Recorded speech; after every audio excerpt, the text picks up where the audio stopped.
Es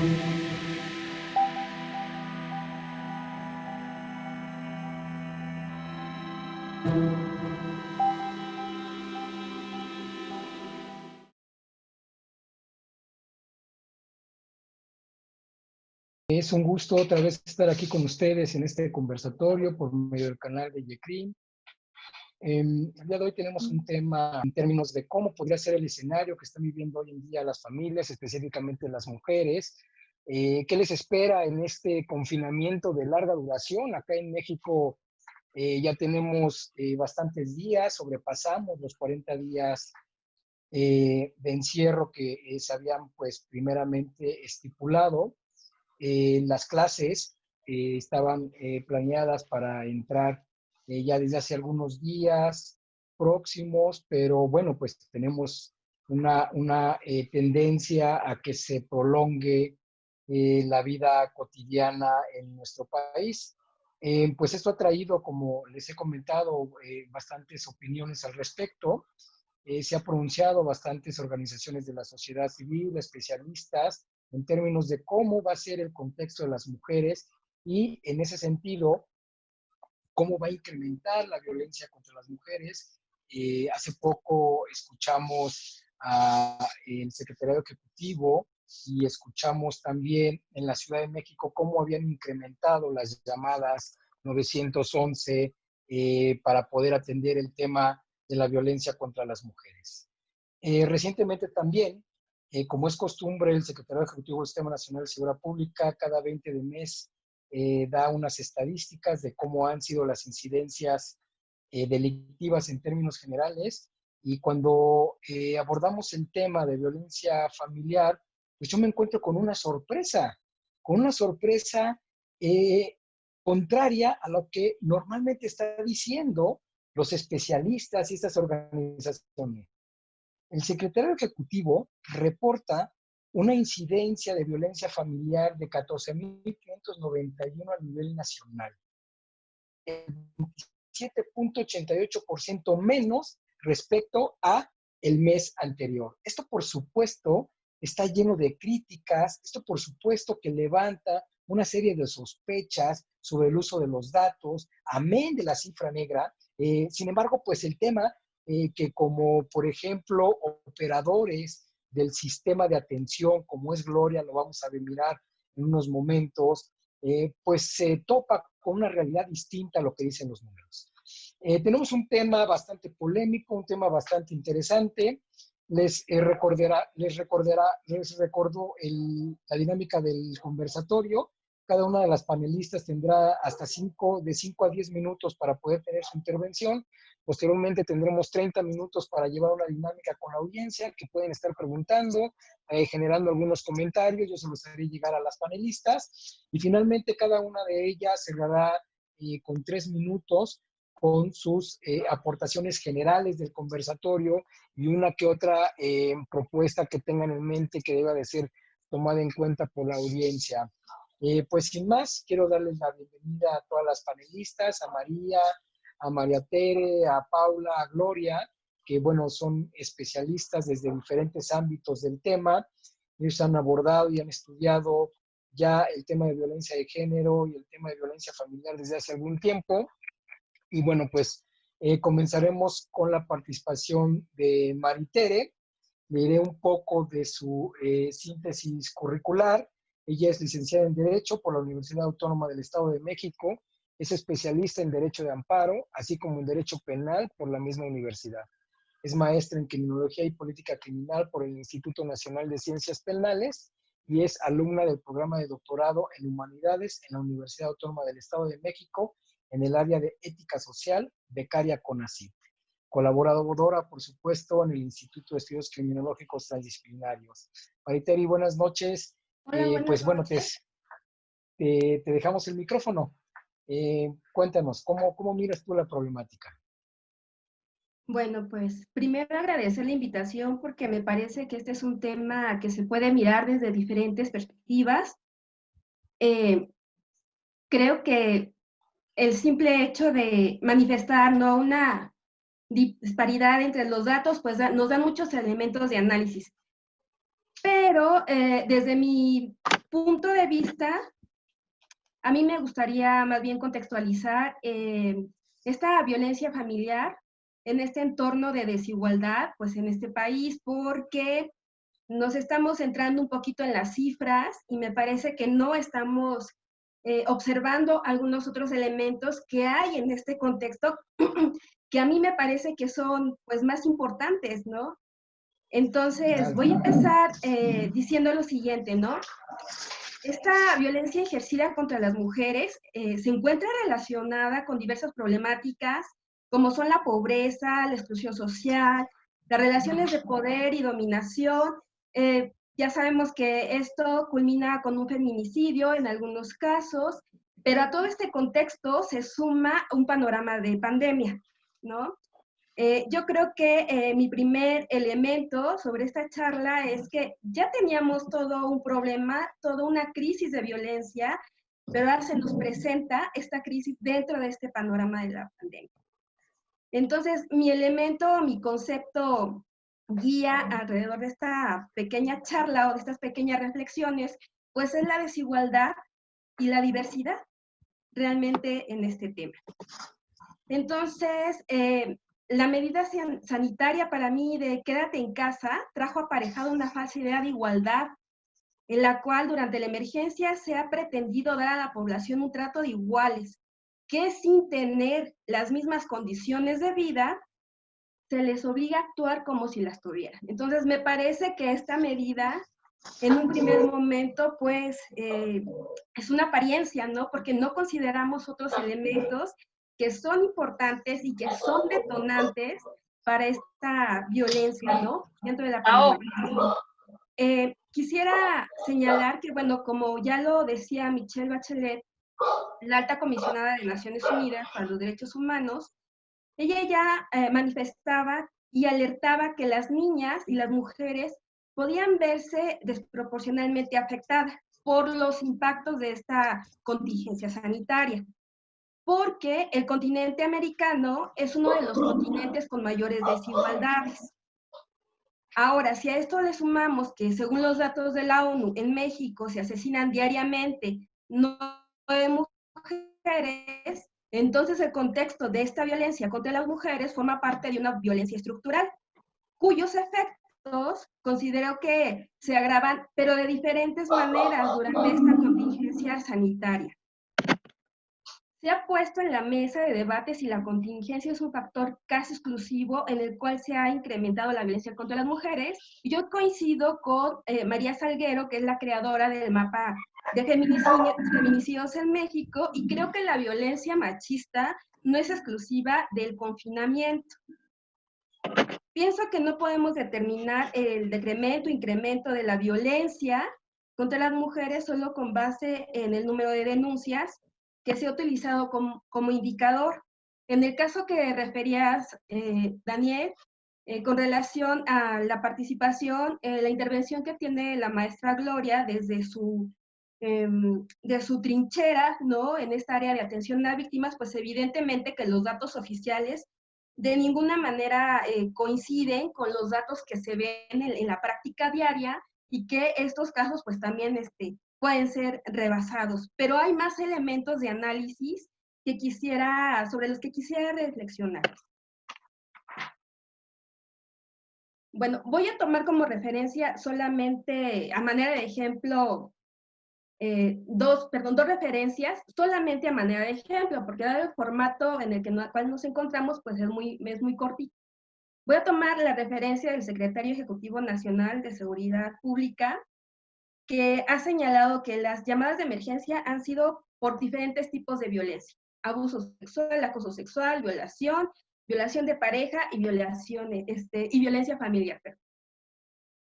En otro referente, se ha detectado que al interior de las familias, en un análisis que realiza Mario Luis Fuentes del Centro de Estudios de Investigación en Desarrollo y Asistencia Social, que por cierto a su análisis le llama hay que defender a la familia, y me parece que es un título bastante conservador porque no indica precisamente que hay que defender a las mujeres dentro de la familia, sino esto como un núcleo general, y expresa 4 categorías que él encuentra dentro de estas estadísticas.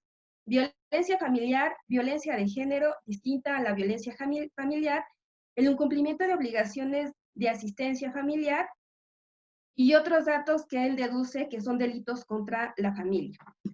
Como mis reflexiones van encaminadas con relación a la desigualdad, voy a considerar unas reflexiones acerca de estos datos que nos arrojan estas estadísticas.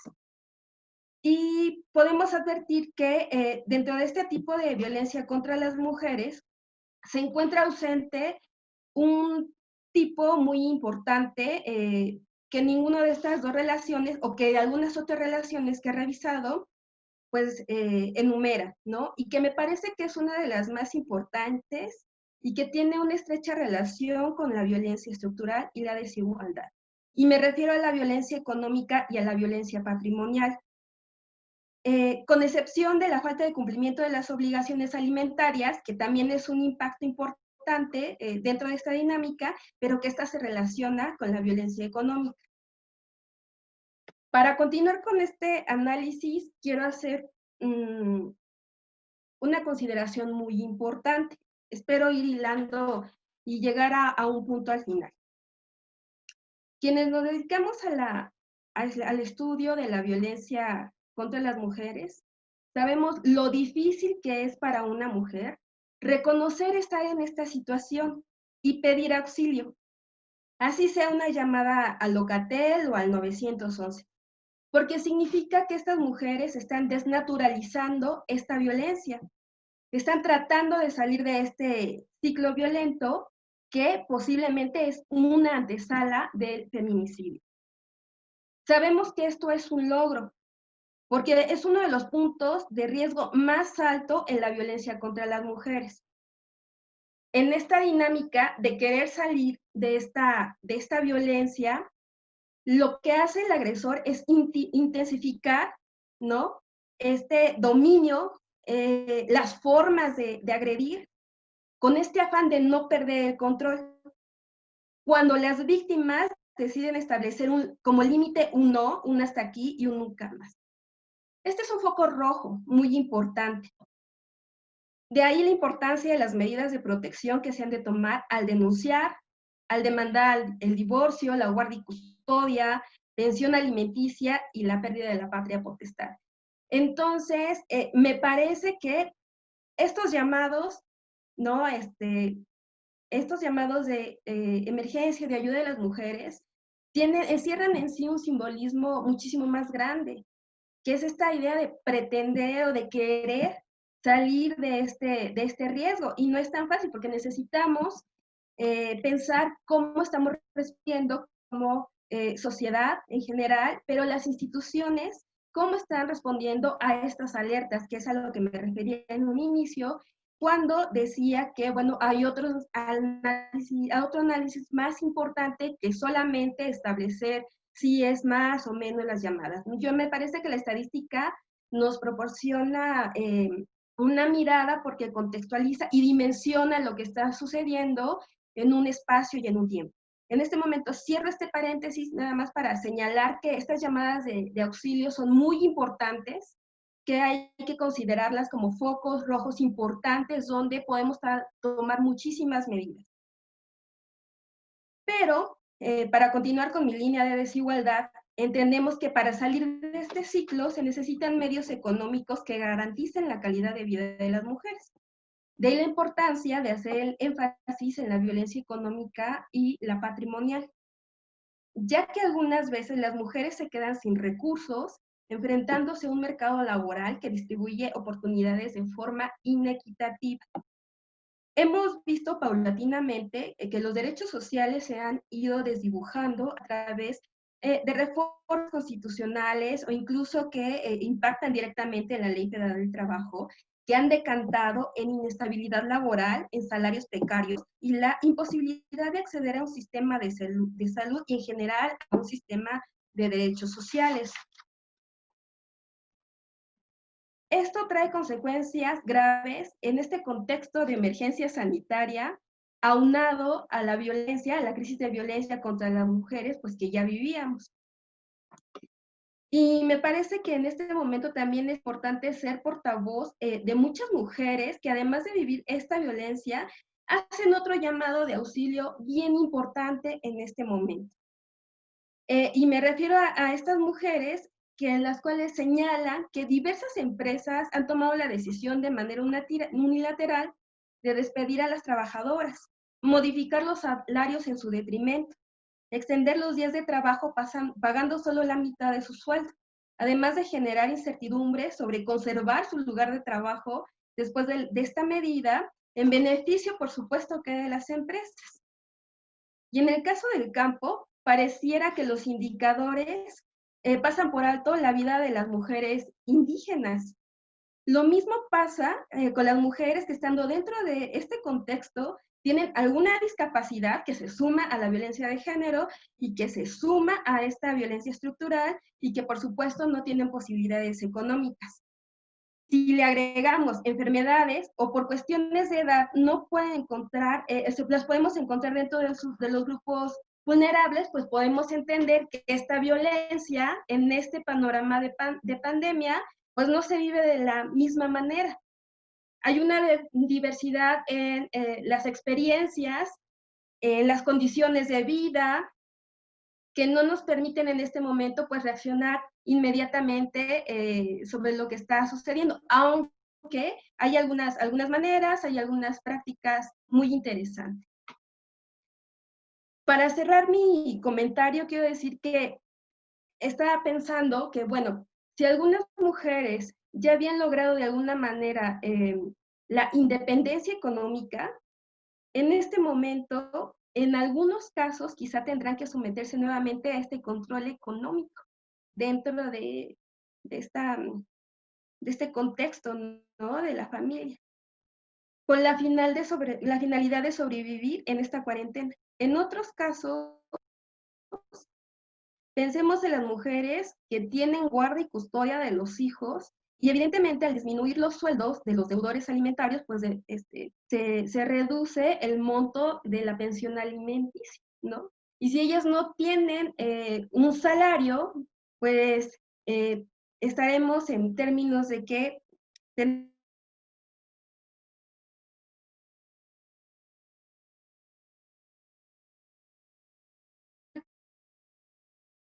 la pensión alimenticia, pues los elementos de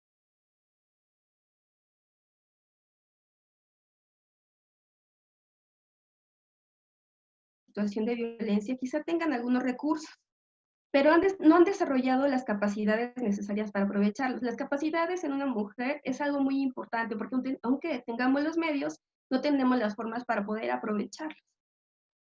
En otros casos, la convivencia obligatoria con los agresores es intolerable. Pensemos en la triple jornada de trabajo que realizan las mujeres durante el encierro, en una injusta distribución de labores en la cual las mujeres administran el hogar, tratan de enseñar a sus hijos e hijas, además de emitir reportes a los docentes y por si fuera poco, tratan de realizar trabajo en casa.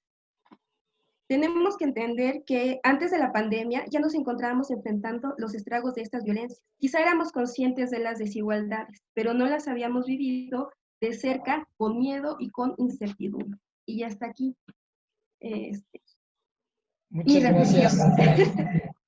Muchas gracias. Bueno, pues sin duda el tema de la desigualdad es un tema crucial que por supuesto no es ajeno al fenómeno de la violencia contra las mujeres. Y ahora en un contexto de emergencia sanitaria, pues se acentúa una vez más el tema de la desigualdad, pero también se visibiliza, ¿no? Digamos, las situaciones en las cuales ciertas mujeres viven, como ya decías, con guardia y custodia, en donde ahora la persona o la pareja se queda sin trabajo, no le puede dar pensión, ella misma ha perdido su trabajo, son escenarios pues terribles en los cuales pues todavía, además de este sistema de desigualdad que opera independientemente de la emergencia sanitaria, pues mirarlo en un contexto de confinamiento más un contexto de violencia, pues es sin duda algo espantoso para quien lo está viviendo y bueno, sobre todo un poco lo que comentabas, ¿no? Poner énfasis en la importancia que tienen las instituciones para poder atender este tipo de situaciones y también las herramientas que se le pueden dar a la mujer y que la mujer puede tomar en esta parte de independencia económica, emocional, etcétera. Bueno, pues ahora le daremos la palabra a María Sierra. María Sierra, ella es profesora del Instituto Nacional de Ciencias Penales, ella es licenciada en Derecho, maestra en Criminología y Política Criminal. María, te cedemos la palabra, por favor. Perfecto, muchísimas gracias, Daniel, por la invitación. Muchas gracias, Maritere, Paula, Gloria. Un gusto poder compartir con ustedes este espacio. También hago extensivo el agradecimiento a todo el equipo del maestro Kunjama. Y pues bien, primero me gustaría hacer como el establecimiento del punto de partida desde el cual yo voy a realizar esta serie de reflexiones. Es cierto, ¿no? El tema de la violencia familiar, la violencia de género, violencia contra mujeres, pues se aborda desde diferentes ámbitos. Hay una diversidad epistémica, ¿no? Desde cómo mirar esta problemática, desde dónde queremos también tratarla de resolver.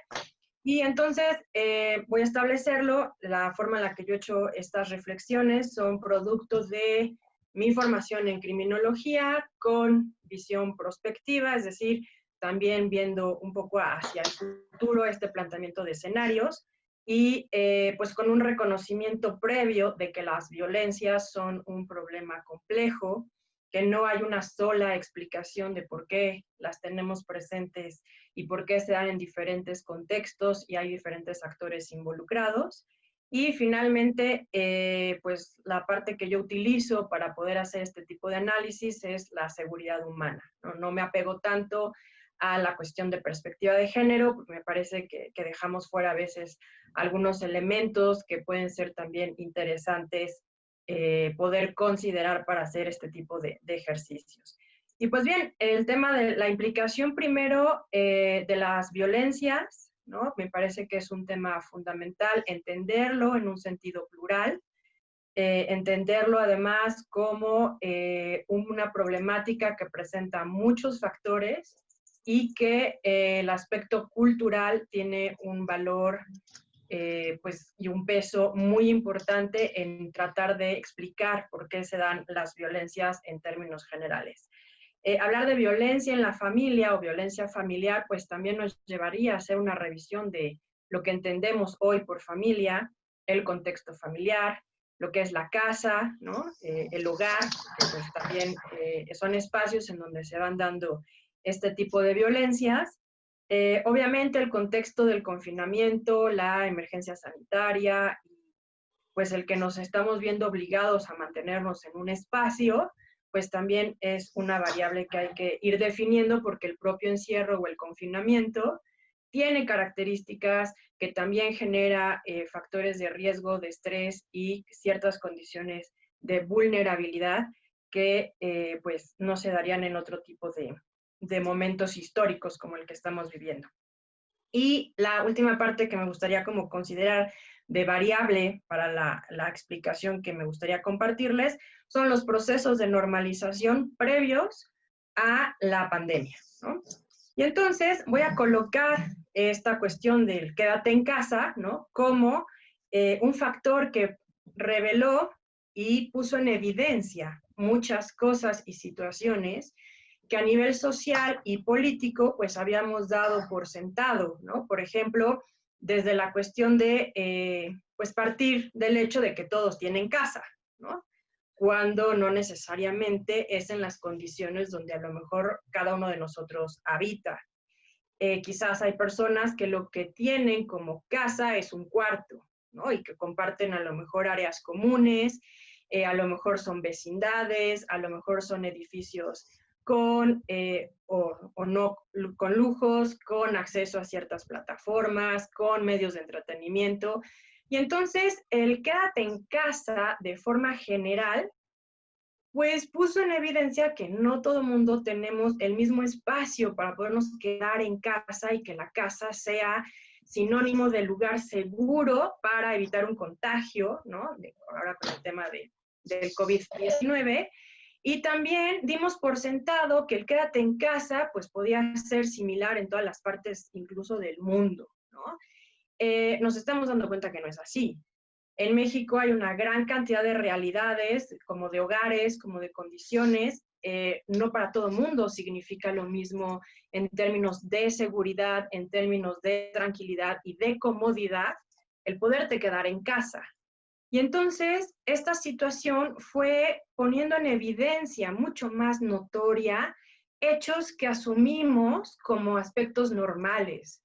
Consideramos que era normal que todo el mundo al acabar su jornada laboral pues regresaba a casa, ¿no? Que tenía un espacio recreativo, que tenía acceso a plataformas con programas de televisión, que tenía acceso a internet. Y entonces esta cuestión fue también poniendo en evidencia la dinámica dentro de las casas, que a nivel histórico, pues también han sido espacios que hemos mantenido como en lo privado, ¿no? Un claro ejemplo es lo que estamos haciendo en este momento. Estamos viendo una parte de la casa de cada uno de los ponentes y del moderador, ¿no? Y entonces son espacios que en otros contextos no les das a conocer a la gente, ¿no? Vas a un espacio público a hacer una actividad. Y entonces la casa deja de ser un espacio privado y además, pues en estos espacios también suceden situaciones que muchas veces no damos a conocer. El abuso sexual infantil, sabemos que la mayor parte de los casos se da en casa y por algún familiar, pero son cosas de las que no se hablan, ¿no? La violencia contra mujeres, principalmente por la pareja o alguien de la familia, pues se da en este contexto. Y entonces, esta cuestión de poder ir revisando qué es lo que sucede a nivel social, no solo con el tema de la pandemia, porque también hemos visto violencia contra mujeres que además son enfermeras, ¿no? Que también tiene una parte histórica súper importante de poder ubicar por qué la mujer tiene la ética del cuidado a nivel histórico y la mayoría de las personas que se dedican al área de enfermería son mujeres y no tanto hombres. ¿Por qué seguimos ejerciendo violencia verbal o física contra ellas? ¿Por qué en los inmuebles que comparten, pues a lo mejor vecinos ya hasta les pusieron un letrero de, pues, no eres bien recibido, qué bueno que estás ayudando, pero, ¿no? Entonces, esta cuestión del encierro y del confinamiento nos ha dado a conocer cosas que nosotros habíamos normalizado. Es normal que llegues a casa y nadie sepa qué sucede dentro. Es normal que llegues a casa y a lo mejor no tengas un espacio privado para realizar tus actividades. Y entonces lo que hacemos es plantearnos algunas cuestiones que pudieran detonar mejores preguntas, porque respuestas, la verdad es que yo creo que nos va a costar mucho tiempo ir interpretando estos datos. Me quedo con el dato que salió ayer en el Financiero, de mujeres asesinadas en México en abril del 2020 eran 335, donde 68 se establecían como feminicidios. Y entonces, pues pareciera que normalizamos la cantidad de muertes que hay al mes y ahí pues le va sumando al año, ¿no? Y pues conforme van pasando los años, pues ya tampoco nos fijamos en los homicidios de varones, sino que ahorita pues nuestra atención es completamente o está focalizada en la violencia contra las mujeres. Y entonces me parece, ¿no?, que las reflexiones que tendríamos que estar haciendo es pues considerar esta cuestión y esta política pública en términos de salud, el quédate en casa, pues no para todos significa lo mismo. La casa para uno pues podría ser un lugar seguro, acogedor, pues das por hecho que tienes muchas comodidades que a veces ni agradeces, ¿no? Y hay gente que no tiene esos espacios, esas comodidades, y no me refiero ya a cuestiones que pues adquieren un poco más de connotación de lujo, como es tener una plataforma de programas de televisión y de internet pues las 24 horas al día, ¿no? Y entonces, este aspecto obviamente lo que nos hace revisar es las estructuras sociales, la cultura, el cómo hemos, y como lo decía muy bien Maritere, pues también establecido esta cuestión de desigualdades, ¿no?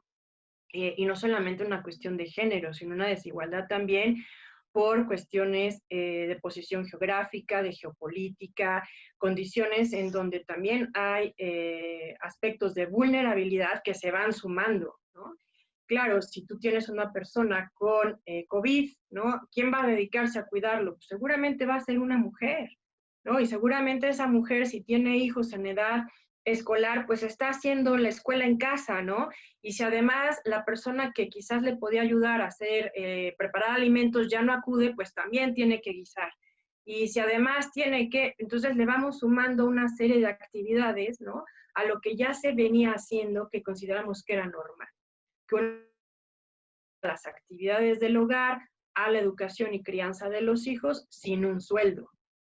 Y ahora le sumamos actividades escolares y le vamos sumando el cuidado si hay algún paciente o el cuidado de alguna persona que quizás no necesariamente tenga COVID-19, sino alguna otra condición de salud. Y entonces me parece que resulta indispensable empezar a formular otro tipo de planteamientos para entender entonces no solo la violencia familiar, la violencia contra mujeres. Me gusta más hablar de género y violencia más que de violencia de género, y es entonces preguntarnos si en algún momento de la historia de la humanidad estos procesos de criminalización hacia las mujeres tienen o no algún impacto sobre lo que está sucediendo hoy en día, ¿no? Y entonces a partir de ahí empezar a hacer una revisión de las dinámicas sociales, las dinámicas familiares, a través de mirarnos como seres culturales.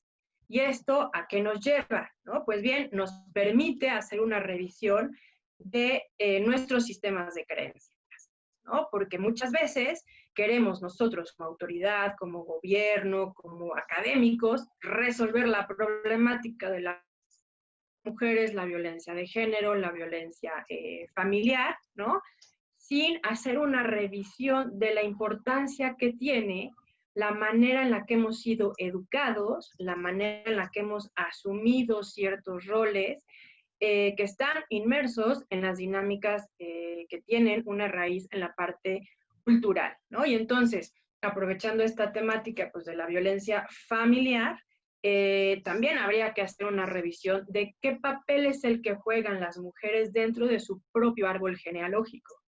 Es la mujer que sostiene económicamente, emocionalmente, es la mujer que ha sido considerada la rebelde de la familia, la que no cumplió con las instituciones tradicionales, la que se atrevió a lo mejor a acudir a una formación académica frente a una situación que quizás no se había dado generacionalmente en su familia.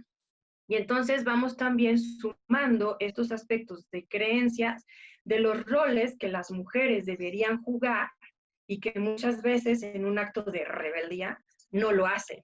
Y entonces ahí también está una señal, ¿no?, latente de que se puede detonar una situación de violencia contra pues aquellos miembros de la familia, la que en algún momento denominamos, pues es que es la oveja negra de la familia, ¿no? Y pues lo es porque no cumple con los estereotipos de familia que tenemos, porque no cumple con los roles, porque ha tomado una decisión de, pues a lo mejor llevar su propia vida sin tener que atender cuestiones o compromisos para tener este sentido de pertenencia al árbol familiar. Y entonces, ¿qué es lo que sucede en esta cuestión del encierro y de la pandemia y demás? Pues que el quédate en casa pone, pues, como de forma muy evidente, aspectos que habíamos nosotros considerado normales, desde la cuestión de tener una casa, conexión a internet, comodidades, alimentos, ¿no? Una cuestión económica también, pues, fundamental, a lo mejor un ingreso, si no bien quincenal, a lo mejor semanal, a lo mejor una cuestión que también, ¿no? Se da en algunos casos, que son familias o personas que tienen que laborar de forma diaria porque su ingreso se genera por día, ¿no? No tanto por una cuestión quincenal o mensual como a veces estamos acostumbrados. Y entonces la intención es hacer también una revisión. ¿Qué es lo que hemos hecho históricamente con procesos de criminalización de las mujeres que hoy tienen un impacto y que se han traducido en procesos de normalización de violencia ejercida contra mujeres? Y obviamente hacer esta reflexión de cómo el sistema de creencias a nivel del inconsciente nos mantiene colocadas en una posición de dominación, en donde por eso, como bien lo mencionaba Maritere, pues cuesta trabajo a veces reconocerlo y hacer la llamada al 911. Entonces, la intención es hacer esta invitación, no solamente mirar hacia el futuro, sino también qué ha estado pasando, que normalizamos, que hoy el quédate en casa revela muchas de las situaciones que no solo las mujeres, sino muchísimas personas viven. Muchas gracias, Por mi parte María. ahorita, Daniel. Muchas gracias, María. Bueno, pues ahí tienen otra perspectiva de abordaje para poder analizar el tema de violencia contra las mujeres. Esta perspectiva de seguridad humana me parece bastante interesante, no solamente poder centrar el tema sobre la violencia, digamos, física, psicológica, sino también en todo el entorno y esas 7 esferas que la seguridad humana pone de relieve para el desarrollo de las personas, pensar la familia, el hogar, el espacio, como bien lo refieres, bajo este sistema o esta posición de dominación, pues es bastante interesante, ¿no? Bueno, pues ahora le damos la palabra a Gloria. Gloria, ella es licenciada en psicología, tiene posgrados en psicología forense, en investigación psicocriminodirectiva. Ella está certificada en el ECO 539 de atención a víctimas de primer contacto por mujeres.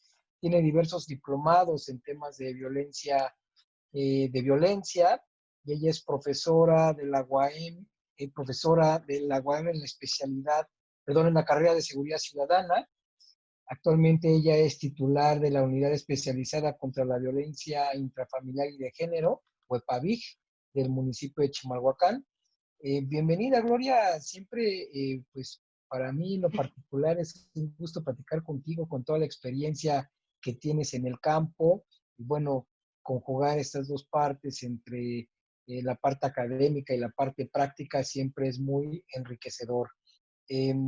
Cuéntanos, Gloria. Te cedemos la palabra. Muy buenas tardes a todos y todas. Me da un gusto de verdad compartir con mujeres como yo, que somos profesionistas y que estamos en un ambiente donde todo el día luchamos con lo que aprendemos y queremos aprender cada vez más. Daniel, muchas gracias también. Pues agradezco esta invitación y una parte importante que a mí me gustaría abordar es esto de la seguridad ciudadana.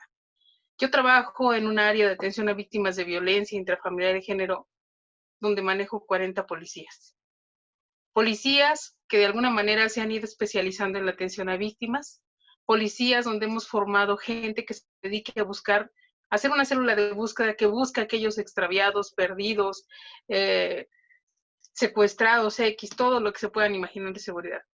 Pero esta situación que se presentó, a mí me llamó mucho la atención a partir del 8 de marzo, del Día Internacional de la Mujer, en que muchas mujeres salimos a la calle, algunas nos quedamos en casa, pero finalmente todas como que algo, idea así rara detonó nuestro cerebro. ¿Qué pasa?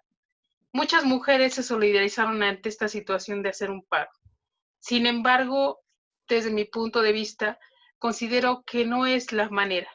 Yo creo que cada una en cierta forma hemos estado gritando por ser respetadas, aceptadas y hemos peleado por nuestros derechos. Históricamente la mujer siempre ha estado presente y ha demostrado esto.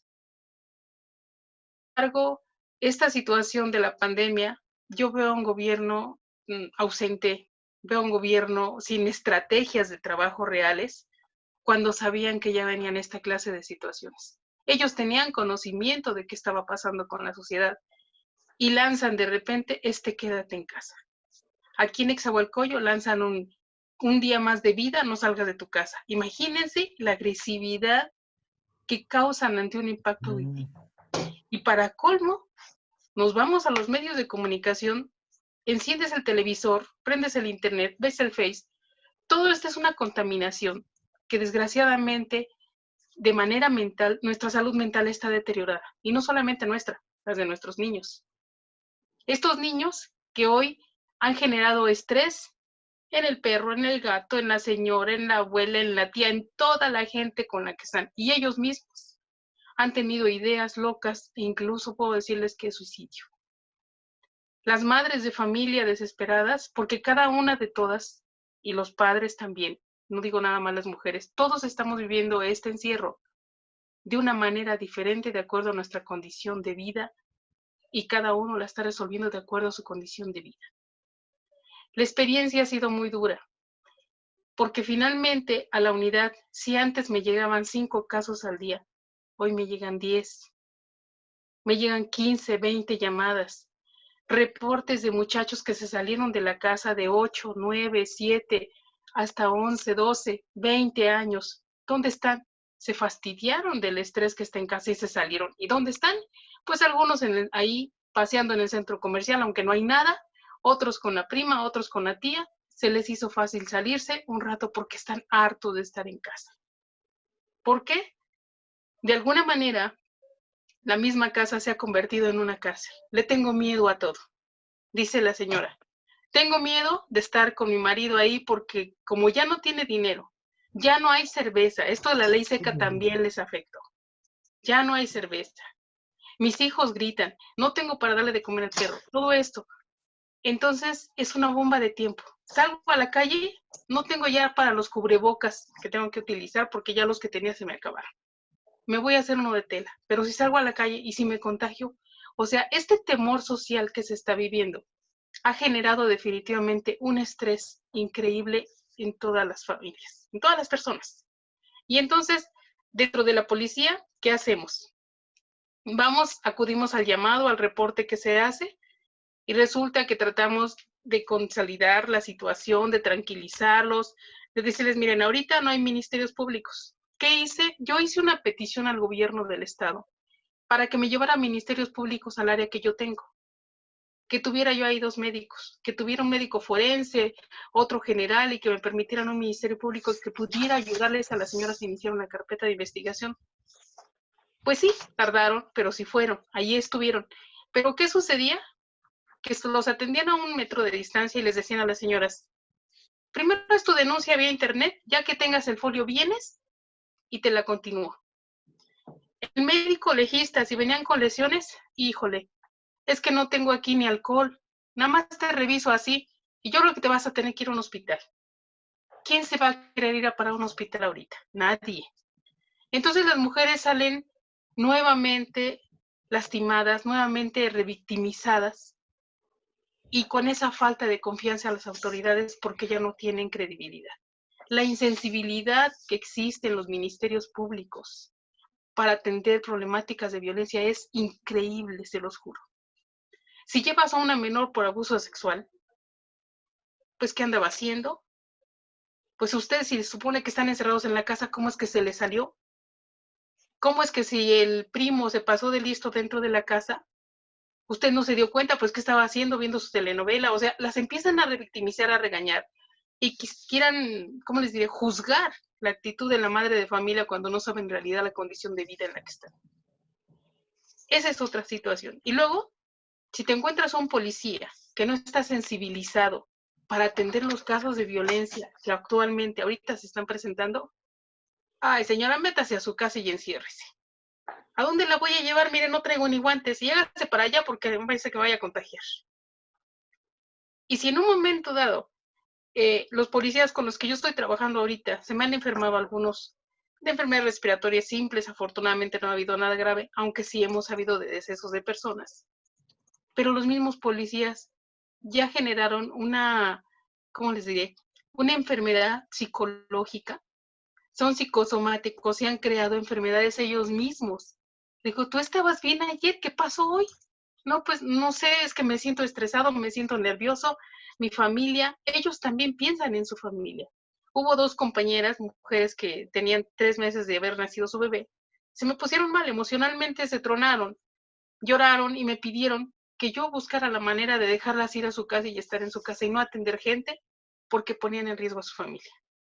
Afortunadamente, algunas medidas que se tomaron aquí en este municipio nos permitieron considerar a madres de familia que tuvieran hijos menores de 12 años, considerar a personas diabéticas, a personas que tienen problemas de hipertensión y algunas otras características, y sí, algunos policías se han ido a descansar a su casa más bien no a descansar, a estresarse en su casa y atender esta situación para evitar contagios.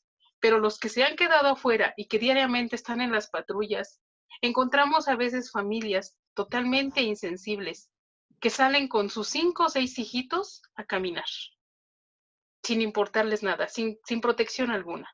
La otra, la incredibilidad de sobre esta pandemia, dicen no existe, se niegan a aceptar que no hay una problemática de salud, la situación de tener poca credibilidad también en las autoridades y que dicen ellos, muchos señores dicen, no, es que esto es una cuestión política porque quién sabe qué nos van a hacer. La situación que decía hace un rato Mari y decía Tere también, esta parte de atacarnos socialmente, es doloroso ver que ataquen al personal médico. Muy doloroso y sobre todo hombres y mujeres, porque de alguna manera hay más insensibilidad social de que dicen esto no es cierto, ellos no sirven o ellos están contagiados, como si estuviéramos en un mundo de película. Así lo ven. Entonces la gente se ha cegado ante estas problemáticas. Yo creo que como autoridades se requiere hacer planes estratégicos de mejor trabajo. A mí me llama mucho la atención, por ejemplo, el CONAVIN, que se supone que es el responsable de exigir que todos los derechos de la mujer sean respetados en cuestiones de violencia. No he sabido nada de ellos. Nada. Los únicos que me he enterado a través de las redes es el Observatorio Ciudadano, que es una red de mujeres que de alguna manera han estado peleando contra toda esta situación que se vive en el país y que de alguna forma no solamente defienden a las de la ciudad ni a los de los pueblos, a todas, rurales, indígenas, toda clase de mujeres. Son las únicas que he visto que han estado alzando la voz para exigir el respeto a los derechos. Y dentro de esto, yo lo que he estado haciendo, por ejemplo, en lo que decían hace un momento de las medidas de protección, las medidas precautorias, es pedir que las autoridades se unan a este trabajo. Yo en lo personal estoy todos los días con mi gente con la que trabajo pidiéndoles, si tenemos medidas de protección, organízate, pero ve a ver qué está pasando. Sin embargo, hay algunos municipios donde esas medidas de protección se guardaron en el cajón. Estamos en pandemia. Yo no voy a arriesgar a que pase algo. Entonces, desde ahí empezamos. La otra es que se establezcan planes donde todas las autoridades creen estratégicas. Yo no voy a denunciar la violencia vía Internet, porque si así presencialmente me costaba trabajo, vía Internet mucho más. Y no tengo credibilidad a que esto sea funcional. Entonces, una recomendación que yo haría a nuestra sociedad en general es que nos informemos bien y que exijamos a las autoridades ser atendidos con todas las precauciones que podamos tener, pero sí exijamos al policía, sí exijamos al Ministerio Público, sí exijamos incluso al personal médico que nos va a atender, que nos diga exactamente cómo podemos atendernos, dónde nos van a atender, de qué manera vamos a resolver algún problema. Bien decía Mari, respuestas, pues a lo mejor no las tenemos, pero crear estrategias sí las tenemos. Y yo creo que todos los seres humanos tenemos estrategias. Habría que buscarlas y conocernos a sí mismos para respetar de alguna manera no solamente la vida nuestra, sino también de toda la gente que está con nosotros en casa, y que yo creo que muchos de nosotros estamos viviendo la misma situación que otras mujeres. Nada más. Muy bien, Gloria, pues es desgarrador escuchar, recordarnos las historias que viven cada día las mujeres, no solamente por el tema que ya tienen en casa de violencia, sino también por el tema de la desatención que se tiene por parte de las instituciones, por la precariedad en la cual tienen que salir a buscar ayuda, las que salen a buscar ayuda, y la forma en la que pues son tratadas, o que la institución no tiene la capacidad, no tiene los materiales para poderlas atender. Sin duda un tema, es una realidad, y también abordabas un poco sobre la situación de ustedes, de las personas que son operadoras de estos sistemas de atención, y cuál es la situación que ustedes están viviendo también, ¿no? Bajo qué circunstancias están teniendo que trabajar, teniendo que dar atención, y qué posibilidades de protección tienen ustedes. En fin, es un tema también importante. Bueno, pues ahora vamos a darle la palabra a Paula, perdón. Ella es doctora en Ciencias Sociales por la Universidad de Granada y es comunicadora social, periodista, de la Universidad Pontificia Bolivariana. Ella es coordinadora del Centro de Investigaciones en Ciencias Sociales y Humanas en la Universidad de Medellín. Es integrante del Grupo de Investigación en Conflicto y Paz. Paula, pues te cedemos la palabra, por favor. Muchas gracias, Daniel. Bueno, yo las voy a descentrar un poco del caso mexicano para que generemos un paralelo con el caso colombiano, que bueno, ustedes saben, compartimos un montón de elementos, no solo en materia de violencia de género, sino también en materia de violencia criminal, que es el enlace que quiero hacer frente al tema de la pandemia. Entonces les voy a compartir mi pantalla y conversamos a partir de las informaciones que les voy a dar para que ilustremos un poco mejor el caso colombiano. La tenemos, Paula. Perfecto, listo. Bueno, entonces por eso, pues mi presentación yo la llamé Recrudecimiento de las consecuencias humanitarias y violencias en tiempo de aislamiento, porque como van a ver, pues hacemos esa transición que para mí es fundamental entre el tema de violencias basadas en género y violencias ligadas a otros procesos relacionados con delincuencia y crimen organizado para nuestros países. Pero en primer lugar, sí me parece importante, tal como hicieron las compañeras, contextualizar un poco sobre la situación en la que se encuentra la mujer para el caso colombiano en su vida cotidiana, ya no solo en épocas de pandemia. Entonces, algunos datos que nos pueden mostrar ese panorama para nuestro caso, pues son estos que cita ONU Mujeres sobre, por ejemplo, la dependencia económica. 3 de cada 10 mujeres no tienen ingreso propio. Eso contrasta con las cifras que tenemos en materia de ingreso autónomo por parte de los hombres. También, pues hoy la crisis, para el caso colombiano que llevamos ya desde el 25 de marzo en aislamiento preventivo obligatorio, ya tenemos 2 meses en esta situación, pues el sector comercio aún no abierto y el sector hotelero pues va a ser uno de los sectores que se active más tardíamente, pues el 70% de las mujeres colombianas justamente están vinculadas al sector servicios, en el sector comercio y en el sector hotelero. Entonces, por eso, pues se estima que, por ejemplo, solo en la industria gastronómica, 10.000 negocios han dicho que cerrarán definitivamente, y esos 10.000 negocios representan alrededor de 54.000 empleos que se perderán. Es decir, de esos 54.000 empleos, el 60% será fuerza laboral de mujeres que se perderán en este periodo de aislamiento. También, pues lo que ustedes hablaban para el caso mexicano y que para nosotros ha tenido un comportamiento similar, el 74% de las empleadas del sector social y el sector sanitario son mujeres, y aquí también tenemos una manifestación muy clara de violencias directas contra personal sanitario, en especial contra mujeres enfermeras, y entonces tenemos casos recurrentes de amenazas y agresiones físicas contra personal sanitario, y también pues el 90% de las personas dedicadas a la limpieza de los hospitales son mujeres.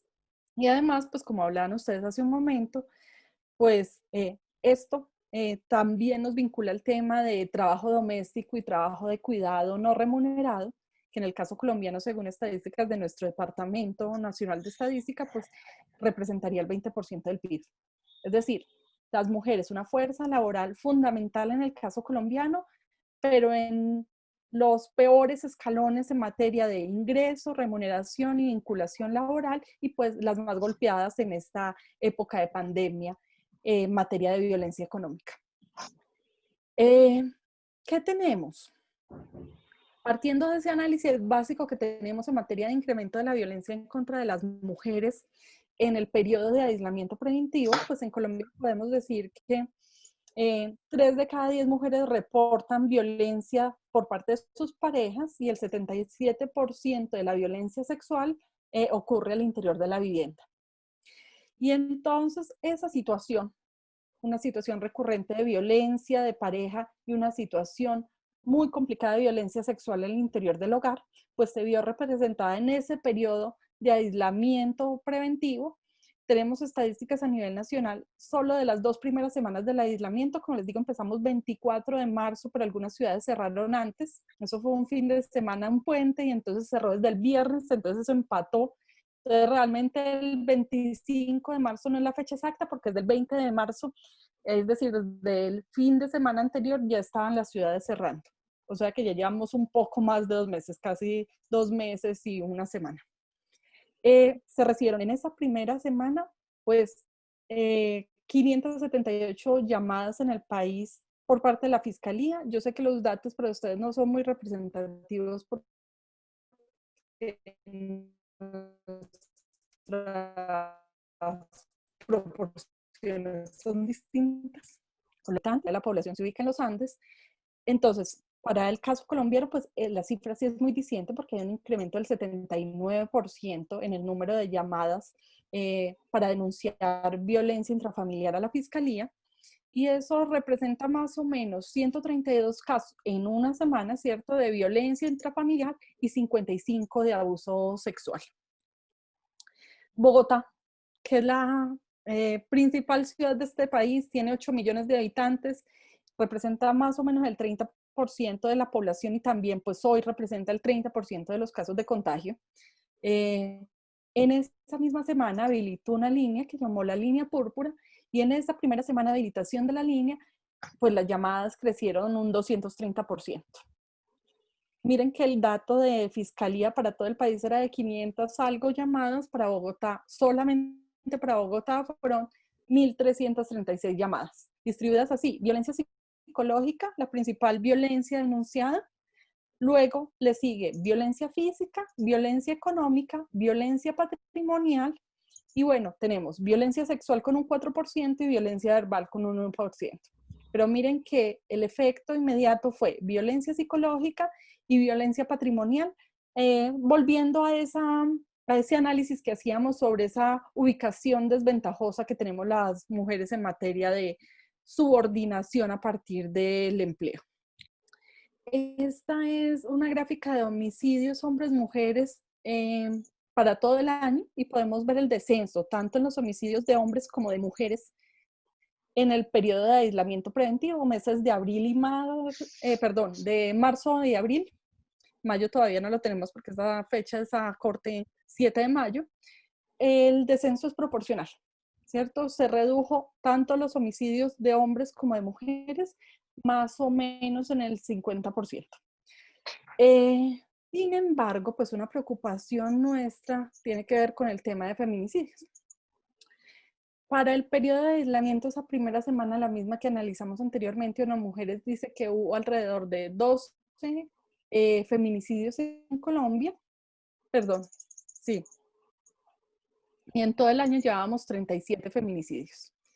Y para el mes de abril, que ya es un mes donde está en pleno el aislamiento obligatorio, pues los casos de feminicidio, que en Colombia catalogar un caso de feminicidio es bastante complejo, nuestra legislación es muy nueva, y realmente pues los operadores judiciales se cuidan mucho de catalogar un caso como feminicidio, a pesar de la incidencia que han hecho las organizaciones de mujeres pidiendo que partamos de la base que todos los homicidios de mujeres son feminicidios y luego hagamos filtro respectivo. Pero en este caso, pues, Fiscalía hace un filtro muy exhaustivo, pocos casos los reconoce como feminicidios, y entonces para el mes de abril, pues, solo se reconocieron 9 casos y 8 de esos 9 están en verificación. Pero, como pueden ver en los datos, pues, 3, casi la mitad, fueron por la pareja, 2 por la expareja, 1 por una persona con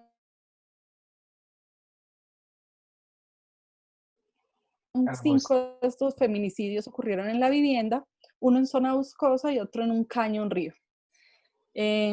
Antioquia, que es el departamento donde está ubicada Medellín, pues presentó 4 de estos casos, es decir, la mitad. Nosotras, con la doctora Marta Elisa Nateras de la Universidad Autónoma del Estado de México, culminamos hace poco un proyecto de investigación sobre costos sociales de la violencia ligada al narcotráfico, y producto de ese proyecto de investigación pues está este artículo que les estoy mostrando aquí, que se publicó en enero de este año en la revista Criminalidad, que es sobre violencia en contra de las mujeres como discriminación en el caso de Medellín y Estado de México, y centrado básicamente en el tema de feminicidio. ¿Cuál es nuestra preocupación aquí? Que para el caso de países como Colombia y México, con una violencia criminal tan acentuada, no se puede desconocer el peso que tienen los feminicidios, categorías no íntimas de feminicidio. ¿Sí? Entonces no podemos solo circunscribir el feminicidio a esos casos recurridos de violencia de pareja, de violencia al interior del hogar, de violencia íntima. Aquí pueden observar los porcentajes de la fluctuación del tema de feminicidio de 2010 a 2016. En nuestro caso el tipo de feminicidio es muy reciente, pero para el caso de Medellín, que es el que estamos analizando aquí, Medellín empezó a hacer análisis de feminicidio desde 2010, a pesar de que no existía el tipo legal.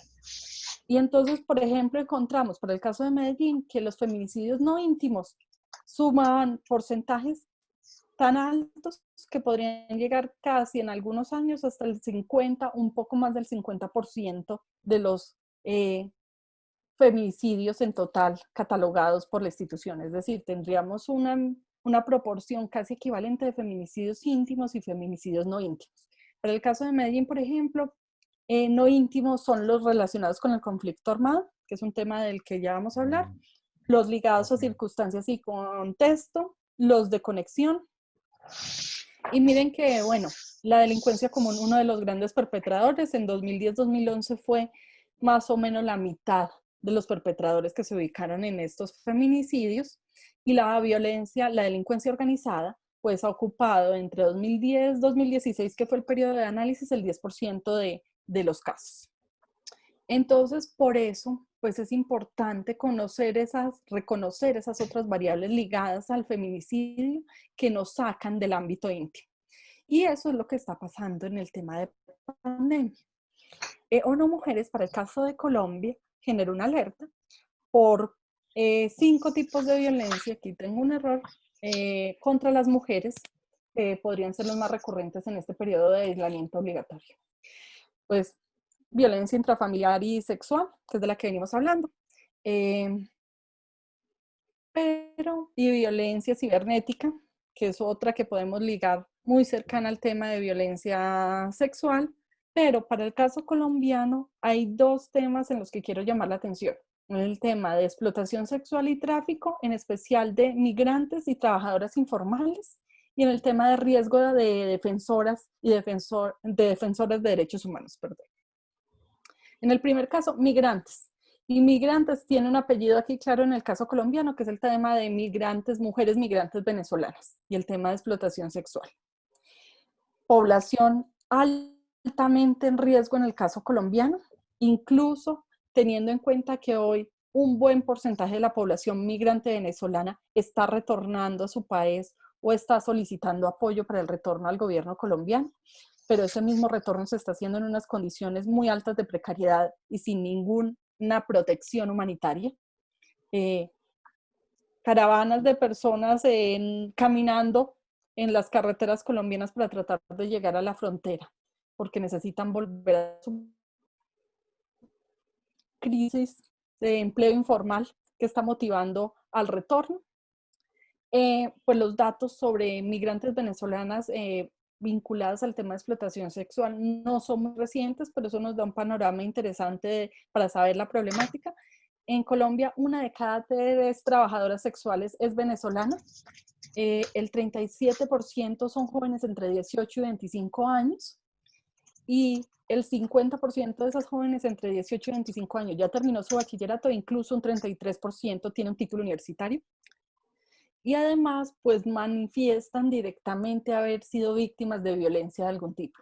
Un 14% violencia física por parte de sus clientes, un 12% violencia sexual por parte de los clientes y alrededor de un 30% violencia por parte de quienes las emplean o de abuso policial, que es un tema recurrente en el caso colombiano con trabajadoras sexuales.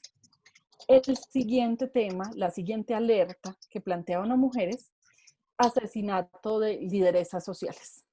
En Colombia, después de la firma del acuerdo de paz, ha habido un repunte dramático del asesinato de líderes sociales. líderes sociales en especial vinculados al tema de restitución de tierras y de defensa de causas medioambientales. Solo para este año, para 2020, el número de líderes sociales asesinados, bueno, este mapa nos habla de 101, pero hoy revisando las cifras a corte 25, eran 111 líderes sociales asesinados, es decir, en una semana tuvimos 10 más. Es un asunto bastante dramático. Y bueno, de esos 111 de los que les vengo hablando, 8 fueron mujeres.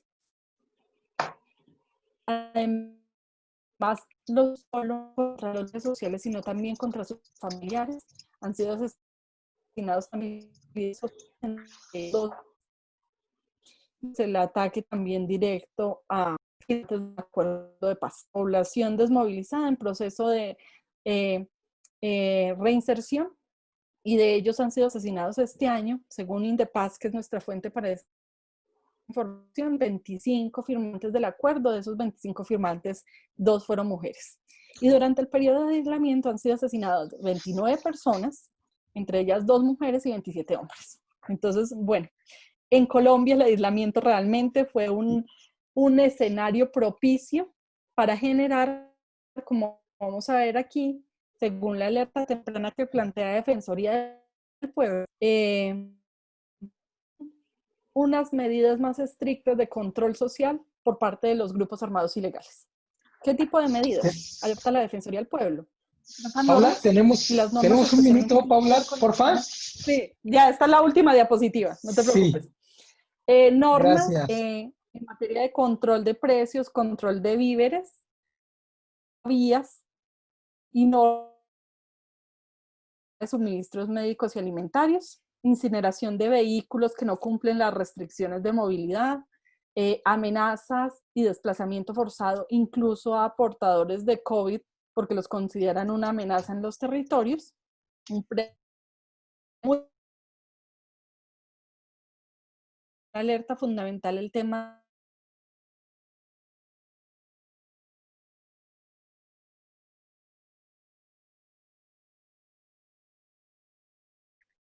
perdón, 31 adolescentes, niñas y adolescentes reclutados, porque la suspensión de clases también ha sido un escenario propicio para el reclutamiento forzado de niños, niñas y adolescentes. En 7 eventos han sido 31 niños, niñas y adolescentes vinculados.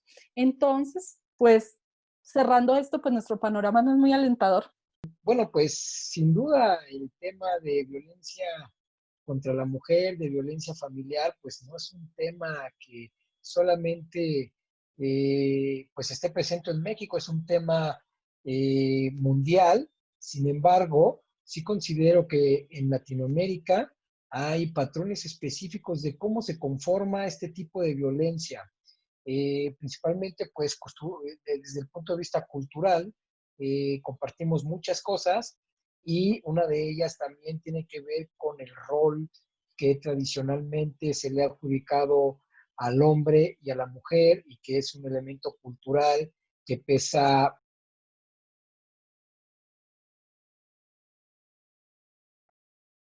en gran medida.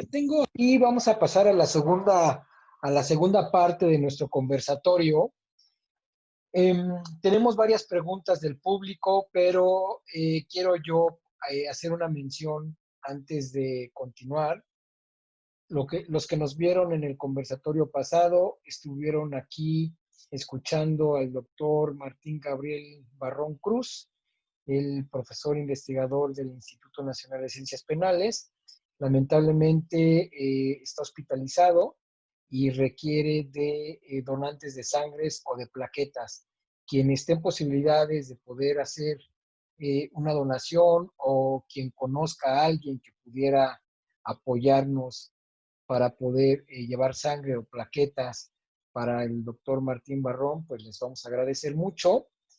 Pueden mandar un inbox a nuestras redes sociales y les daremos la información en particular. Se los vamos a agradecer mucho.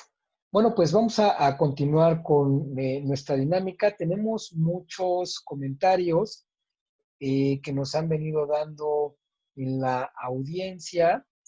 pues lamentablemente por el tiempo, pues no nos va a dar para leer todos. Wendo Sabas nos dice, ¿qué podemos hacer nosotros como parte de la red social de apoyo para acompañar a las mujeres para que salgan de estas violencias? Eso nos dice Wendo Salas. Hay muchísimas participaciones, muchísimas preguntas. Quiero ir como dando algunas para poder iniciar una dinámica entre todos. Darío Larrondo, un saludo, Darío, qué gusto verte por acá. Nos dice, creo que están dejando de lado la violencia que se da por parte de las mujeres sobre los hijos, en virtud de la tensión que implica el jugar tantos roles al interior del hogar. Lo considero en atención a que el tema, según entiendo, es la violencia familiar. Tienes razón, seguramente ahorita abordaremos algo. Sin duda la violencia contra las mujeres es una de las violencias pues que más nos preocupa, pero esto no resta a que exista otro tipo de violencias dentro del hogar. Una de ellas es de la mujer hacia los hijos, pero también, ¿por qué no decirlo?, de la mujer hacia también sus parejas. U otra violencia también, que por aquí también había un comentario, ¿qué pasa con la comunidad LGBTI? ¿Cuál es el papel que está jugando también en estas situaciones de confinamiento? Hablamos mucho de violencia contra las mujeres, hablamos de violencia contra los niños, contra el adulto mayor, pero es una población también que ha sido olvidada en estos temas de análisis. Entonces sería importante poder escuchar a nuestras panelistas que nos dicen al respecto. Por lo pronto dejaré estas 3 menciones para que nos puedan contribuir en algo. Maritere, ¿qué opinas sobre, si nos sigues, ¿verdad? ¿Qué opinas sobre estos comentarios que nos dice la audiencia? Mira, con relación al primer comentario sobre la participación de los varones en este contexto, a mí me parece que es muy importante. O sea, no estamos hablando de que es una lucha de hombres contra mujeres ni de mujeres contra hombres, sino estamos analizando un contexto de violencia general. Y me parece, primero, que los varones se deben de... me refiero a que, mira, teóricamente tenemos que deconstruir algunas masculinidades, que son estas masculinidades violentas. Y es un tema muy, muy difícil y muy polémico que yo como mujer pueda señalarle a los varones, ¿no? Si ellos se asumen en un contexto de agresores o violentadores. Ese es el primer paso.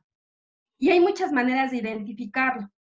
Y sabemos que esas maneras son desde los chistes machistas, desde compartir videos pornográficos, desde hacer comentarios, ¿no? Desde el acoso en la calle, ¿no? Que es muy polémico porque esta violencia es naturalizada. Pero también debo reconocer que hay algunos hombres que son acompañantes en este tema, que son cómplices y que se están deconstruyendo, que ya no se asumen en esta violencia machista y que deben de ser participantes, ¿no? O partícipes en este momento parando esta violencia. Es decir, si a mí me están compartiendo como varón un video violento, un video sobre las mujeres, ahí lo paro. No tendría por qué hacer eco. Me parece que el trabajo con las masculinidades es muy importante, Daniel, porque yo pensaba, o yo pienso, no pensaba en una mesa en el INACIPE, donde se ponderaba la idea así casi como la única idea a través de la cual se podía frenar los feminicidios, que era el aumento de las penas, ¿no? Entonces yo preguntaba en ese momento, ¿no? Yo preguntaba en ese momento, si realmente vale la pena tener a tantos hombres en las cárceles y a las mujeres desaparecidas o muertas. Pues claro que no vale la pena. Entonces, ¿qué tenemos que hacer? Sí trabajar este contexto de la violencia contra las mujeres, identificando, ¿no?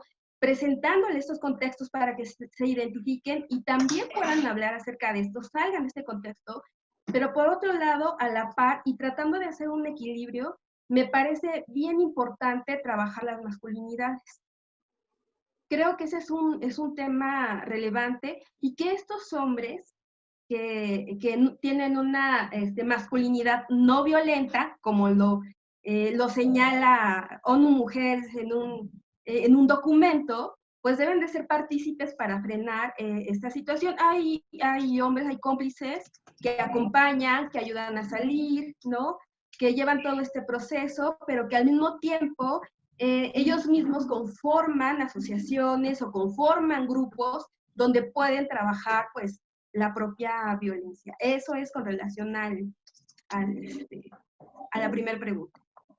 Muchas gracias, Tere. Pues es interesante el papel que jugamos nosotros para el tema de la violencia contra las mujeres. Sin duda, un tema pendiente. Si bien es cierto, se ha trabajado sobre nuevas masculinidades, la deconstrucción, como tú dices, de lo masculino y del papel y el rol que juegan ellos frente al tema de la violencia.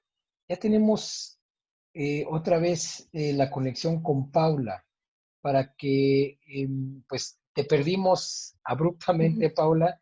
Entonces, si quieres redondear un poco tu intervención en 1 o 2 minutos para no dejarte inconclusa y poder regresar otra vez al panel de preguntas y respuestas. ¿Sí, Paula, por favor? Sí, disculpen, perdí la conexión. Entre estas cosas, estas dificultades que tenemos con el teletrabajo, pues está el tema de conexión. Y aquí da mucho problema a esta hora de la noche, todos conectados a sus redes de pago de televisión. Bueno, no, alcanzamos a llegar, ¿cierto?, en la visualización hasta el tema de reclutamiento forzado. Mi mensaje en general tiene que ver con esas violencias que desconocemos porque circunscribimos la violencia en contra de las mujeres al ámbito doméstico. Y esa es la gran lección que tenemos en nuestros países, en Colombia y México, y es que esa exacerbación de las violencias que observamos en el ámbito doméstico, en este periodo de aislamiento preventivo, también se agravan en nuestros casos para esas violencias que están vinculadas con otros perpetradores y otros actores, específicamente con lo que tiene que ver con crimen organizado y para el caso colombiano con el tema de conflicto armado interno. Y entonces son violencias que no se apaciguan por el aislamiento, incluso se reproducen y se exacerban. Y entonces hoy uno de los sectores poblacionales más afectados por ese tipo de violencias, como vimos en las estadísticas de asesinatos de líderes sociales, porque, bueno, en asesinatos de líderes sociales tenemos unas víctimas indirectas que terminan siendo los familiares y en especial las esposas de esos líderes sociales asesinados, y en el tema de reclutamiento forzado sigue siendo las mujeres y las niñas, pues las principales víctimas de este recrudecimiento de la situación de violencia y incluso de las mismas restricciones al acceso que generan los actores armados. Entonces, es importante que no perdamos de vista que, bueno, para nuestros países incluso el fenómeno puede ser a la inversa. En Colombia el tema de violencia intrafamiliar se recrudeció luego de los procesos de desmovilización de la población vinculada al conflicto armado. Básicamente hay una serie de estudios sobre el tema de población desmovilizada paramilitar y cómo al regresar en sus procesos de reinserción a sus hogares el fenómeno de violencia intrafamiliar se recrudeció, y hoy encontramos que también la pandemia pues exacerba no solo violencias íntimas, sino también violencias no íntimas. Muy bien, muchas gracias, Paula. Bueno, sin duda, el tema de la violencia contra las mujeres es, digámosle, omnipresente, ¿no? La verdad es que no hay ámbito de la vida social en la cual se escape de esta posición. Es claramente una cuestión cultural que incluso muchas veces nosotros, pues sin darnos cuenta, reproducimos esos roles de género y esas violencias, esos micromachismos, ¿no? Pues sin duda es un gran tema que debe de abordarse. Hace rato comentaba uno de los aportaciones que nos hace nuestra audiencia, Stitch Eduardo de la Selva nos dice, la policía tiene que tener capacitación con enfoque de género y enfoque de inclusión a personas LGBTI. ¿Qué opinas tú sobre este tema, Gloria? Que sí es bien cierto, es claro que si un policía no está preparado para atender a una persona que tiene una tendencia sexual diferente a la acostumbrada, pues empieza a violentarlo doblemente y entonces es importante la capacitación. Hoy en día, en este municipio, en esta unidad que yo manejo, hemos convivido con personas que tienen preferencias sexuales diferentes e incluso la certificación te permite aprender cómo tratar precisamente a una persona que tiene una tendencia, digamos, un trans. Él llega y te dice, soy Juan Carlos. Y tú dices, ¿cómo te voy a decir Juan Carlos? Eres María. El policía muchas veces se burla, no, tú tienes que respetar cómo desea él que le preguntes o le digas o te dirijas a esa persona, porque ese es su derecho. Si un policía no está capacitado, lo primero que hace es burlarse y empezar a utilizar palabras antisonantes o insultos hacia esta persona. Se debe de tratar de la misma manera. Precisamente la equidad de género ha confundido a muchas personas en esta parte de no entender qué es esa equidad de género, qué es la igualdad, qué es el mismo derecho, qué es el mismo trato, qué es la misma oportunidad. No simple y sencillamente surgió esa palabra como algo mágico. También en relación a esto, es importante que se le atienda de la misma manera, no porque sea homosexual o sea lesbiana o tenga cualquier tendencia, tú tienes que tratarlo de manera diferente, tienes que tratarlo igual. Si él en ese momento dado se considera mujer, porque está vestido como mujer, porque él se considera de esa manera, lo tienes que tratar igual. No solamente porque veas un cuerpo de hombre vestido de mujer, quieras darle un calificativo. Eso es un insulto, es una forma de violencia muy grave. Y de hecho, ellos pueden hacer una denuncia ante el Ministerio Público precisamente por una discriminación de esta clase. En el área que yo trabajo, vuelvo a repetirles, hemos recibido varias capacitaciones acerca del trato a las personas con preferencia sexual diferente. Hemos también recibido capacitación acerca de cómo tratar o cómo incluir al hombre, que en un momento dado culturalmente se le ha dejado a él con ese calificativo tan fuerte de decir que es el agresivo siempre, cuando no es cierto, ¿no? Hemos conocido mujeres con una situación agresiva increíble. Y aquí una parte importante que a mí me gustaría destacar sobre esto es que culturalmente al hombre se le ha educado para que guarde precisamente en su espalda un costal de sentimientos, un costal de frustraciones, muchas cosas que trae guardadas y que jamás las ha expresado. Cuando empezamos con esta parte del machismo que les decimos, los niños no lloran, los niños son fuertes, los niños aguantan, toda esta situación se va convirtiendo en ese cúmulo que va llenando ese costal de sentimientos negativos. Y entonces, a partir de que vas creciendo como adulto, muchas veces estos niveles de frustración se generan y van creando ansiedad, van creando estrés, van creando culpa, y llega un momento dado en que como ser humano, pues vas a sacar adelante todo esto malo que tienes como persona. Sin embargo, yo he encontrado hombres que son fabulosos seres humanos y que nos han ayudado a nosotros dentro de la policía. Y les pongo un ejemplo claro que fue hoy en la mañana. Un sujeto que iba en un mototaxi, que es donde va manejado por una motocicleta y atrás le ponen como una canasta donde va una persona para transportarse. Se sube una chica y eran las 8 de la mañana, había poca gente por la poca afluencia que hay. Y entonces un vecino alcanza a ver que esta chica como de 16 años empieza a gritar y a pedir apoyo porque el sujeto ya se la llevaba. La empezó a jalonear, le empezó a jalar la ropa, se la llevaba y un señor, un vecino, inmediatamente se le cerró, empezó a gritar y salieron muchos hombres en defensa de esta muchacha. Y entonces, así como te encuentras hombres que definitivamente son agresivos, porque todo tiene un origen, la agresividad tiene un origen definitivamente, hay hombres que son ejemplos de vida, que son ejemplos de apoyo social. Entonces, ¿cómo pueden participar los hombres? Yo que recomiendo primeramente que tienes que hacer un autoconocimiento de qué clase de persona eres, de qué quieres aportar tú a esta sociedad. Y hoy en día Yo he encontrado activos, son increíblemente creativos más a veces que las mujeres. Y ellos lo que podrían hacer hoy en día es precisamente aprovechar todas esas habilidades que tienen para enseñar a sus hijos e hijas hasta cómo manejar un martillo. Hacer de incluso un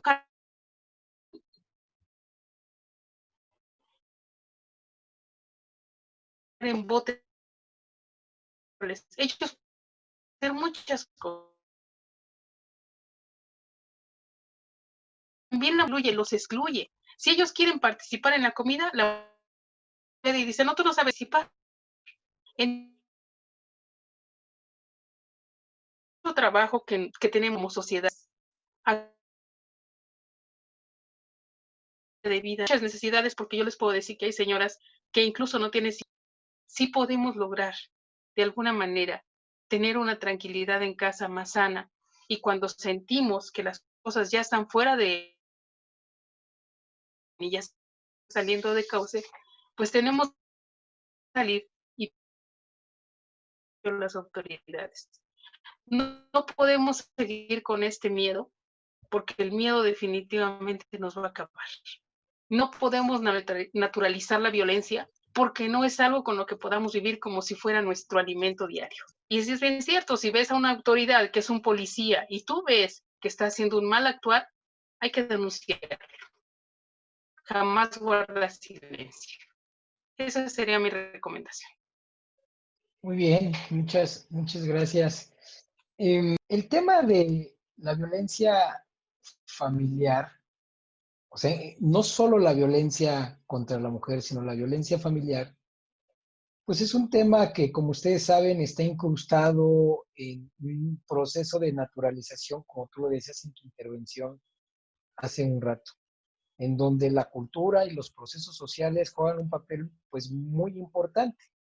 Despojarnos de esa visión naturalizada de la violencia no es sencillo. Y hablo tanto de parte del hombre como de la mujer, ¿no? Atendiendo al tema como de violencia, ya decía Gloria hace rato, bueno, pues he encontrado hombres maravillosos, pero también a mujeres tremendamente violentas. Y eso es un tema que, por ejemplo, Elena Larrauri ya tocaba en un libro que se llama Criminología Crítica y Violencia de Género, en donde cuando se acepta que la mujer también puede ser una agresora y el hombre una víctima, empiezan a cambiar las perspectivas teóricas sobre la violencia de género, porque tradicionalmente la violencia de género se le adjudica a violencia contra la mujer, pero no, en realidad es una violencia que atraviesa las dos posiciones o los dos elementos del género.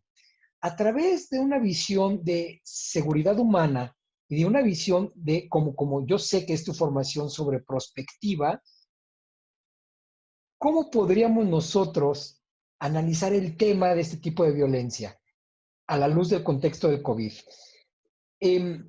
Muchos especialistas están diciendo la violencia se está desbordando, las llamadas 911 están a pique, la experiencia que tiene Gloria del día a día cuando ve a la mujer que no tiene para el cloro, que la tratan mal en la institución, pero también por el otro lado a las personas, hombres, varones que han perdido su empleo, que están llenísimos de estrés y que lo único que hacen es catalizar esos patrones culturales de violencia que se han inoculado a lo largo de su historia y de su vida. ¿Qué podría decir la prospectiva en este escenario COVID-19 y violencia familiar? Pues bien, es cierto, ¿no? Hay que hacer una revisión incluso de cómo concebimos esta problemática, ¿no? La seguridad humana acompañada de prospectiva te permite incorporar otras variables e incluso te da la pauta de poder concebir, ¿no? Parte de esta violencia como parte de una violencia mucho más grande, entendida en términos de violencia estructural, ¿no? Entonces, la prospectiva lo que podría hacer es trabajar en dos planos, ¿no? El plano del futuro personal, que es lo que tú quieres como persona para tu futuro, y obviamente, pues que sea un futuro que puedas compartir con tu familia.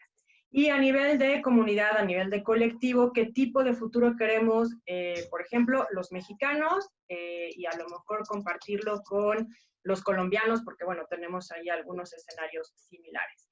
Y entonces, ¿qué es lo que tendríamos que hacer? Una revisión primero de cómo hemos problematizado esta situación de violencia de género, ya lo mencionaba yo en la primera intervención.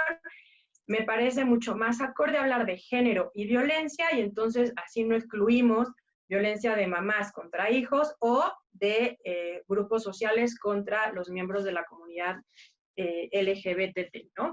Y entonces es ir también entendiendo que la manera en la que nosotros abordamos los problemas es también la forma en la que hemos ido excluyendo otros grupos, ¿no? No es solamente hablar de violencia contra mujeres como si fuera el sinónimo de violencia de género. ¿Qué es lo que hacemos en prospectiva? Una revisión de qué es el futuro que queremos, y entonces lo planteas como escenario y empiezas a trabajar en decisiones desde el presente. Si yo quiero tener un futuro próximo distinto al presente que estoy viviendo, sí tengo que hacerlo como en dos niveles. Una revisión de qué es lo que a mí me ha colocado en esta posición, ¿no?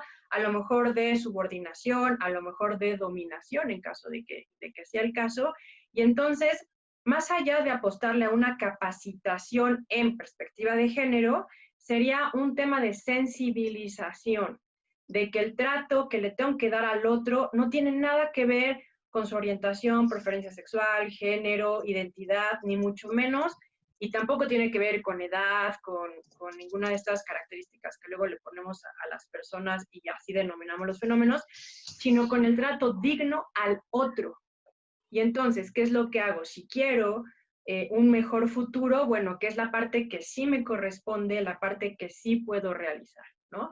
Entonces, en esta cuestión que decían, bueno, ¿cómo podemos participar los hombres o las demás personas y evitar que las mujeres tengan estas situaciones? Yo creo que el primer paso sería reconocer que no solo las mujeres viven esta condición, que también hay otro tipo de personas que las viven, no importa el género al que pertenezcan. Entonces es hacer una revisión de cómo tú problematizas, de cómo nombras al fenómeno y cuál es la posición que tú adoptas frente a esta situación. O sea, no es venir a rescatar mujeres, ¿no? No es venir a hacer un acto heroico y decir, es que, bueno, en mi casa ya no se vive violencia. O yo ya me inicié un proceso de reconocimiento de micromachismos. Sino hacer más bien esta conciencia de cuál es el rol que tú estás jugando. ¿Cuál es el rol que estás adoptando y adaptando? ¿No? Porque más allá de seguirle apostando, porque lo hemos visto, no está dando el resultado que esperamos, que es un cambio en la realidad social, es la apuesta a la capacitación en género. Es mucho más profundo el trabajo que se tiene que hacer, por eso yo refería al tema del sistema de creencias, porque las creencias forman parte de nuestro comportamiento social y cultural. La situación aquí es que muchas veces no sabemos cómo hacer ese cambio de creencias o ese reconocimiento de cuál es la creencia raíz que está generando a nivel familiar, a nivel individual, a nivel social, que mi comportamiento genere un atentado contra la dignidad de la otra persona, independientemente del contexto, del lugar y de la posición que tenga, ¿no? Entonces, la prospectiva lo que nos invita es a hacer precisamente esa revisión de cuál es el escenario que estoy viviendo, hacer la revisión de qué es lo que pasó en el pasado o en algún evento histórico que me está generando parte de la problemática presente, y entonces hacer esto a nivel consciente me permite hacer un cambio de creencias para la planeación de un escenario futuro, que obviamente lo que queremos es que sea mejor, ¿no? No queremos una situación que empeore. En términos de la pandemia, en términos de lo que estamos ahorita atravesando, es primero reconocer que había muchas cosas que habíamos normalizado de violencias, por eso hablar también de violencias a nivel plural, que está focalizado en ciertos grupos, sí, eso es cierto, ¿no? También entender que se están poniendo a prueba muchos de los protocolos institucionales que a veces no dan respuesta, porque es un tema no solo de autoridades, no solo de ministerios públicos, no solo de policías, es un problema de respuestas sociales y somos corresponsables, ¿no? Claro, la capacitación aporta, pero la revisión individual y familiar de tu sistema de creencias en donde tú adoptaste un rol y estás reproduciendo cierto patrón de comportamiento, yo creo que es de los primeros pasos para entonces construir un escenario distinto que lo que vaya dejando fuera sea precisamente el ejercicio de la violencia, y primero habría que reconocer que pues también la ejercemos en primera persona, ¿no? Entonces habría que también hacer una revisión individual, cómo yo no me respeto, cómo no me valoro, cómo no me doy mi lugar, cómo evito esta situación, pues haciendo una revisión de cuál es mi comportamiento, mi sistema de creencias, cómo me desenvuelvo socialmente, y a partir de ahí cómo es que establezco relaciones con otras personas. Y entonces sí, el escenario a futuro, que esperemos no sea tan a largo plazo, pues es un cambio de conciencia y de sensibilización hacia darle al otro el trato humano que merece, no porque tenga el derecho o porque haya una comunidad lésbico-gay que se pronuncia fuertemente o una comunidad de mujeres organizadas. El trato digno te corresponde porque eres persona, lo reconozca o no el derecho, ¿no? Y entonces yo creo que desde ahí tendríamos que empezar a plantear la problemática, y pues desde la parte académica, pues también dejar de hablar de violencia de género y hablar más bien como de violencias, género y violencia, y que se den diferentes contextos. Muy bien, muchas gracias. Pues sí, es un gran tema, ¿no? Y me parece que la posición de la perspectiva en estos momentos de emergencia, no solamente sanitaria, sino también social, y yo creo que no es una herramienta que nos puede ser útil y además nos da un aliento para poder seguir adelante, ¿no? Paula, quisiera yo preguntarte, hace rato, pues en tu exposición nos mostrabas algunas cifras de las condiciones en las cuales pues las mujeres viven allá en Colombia, y bueno, pues el tema es que en México pues guarda muchos paralelismos con ustedes allá en Colombia. El tema pues de la mujer es un tema pues me parece que transversal. Yo decía hace un momento que te perdimos, que está presente en todo el planeta, pero Latinoamérica como que comparten muchas de las situaciones por la similitud cultural que tiene. En relación a la violencia familiar, y tratar como de abordar tangencialmente los otros actores que están en la familia, ¿cómo podrías tú visibilizar este paralelismo entre Colombia y México respecto a los otros tipos de violencia familiar que no sea violencia de género?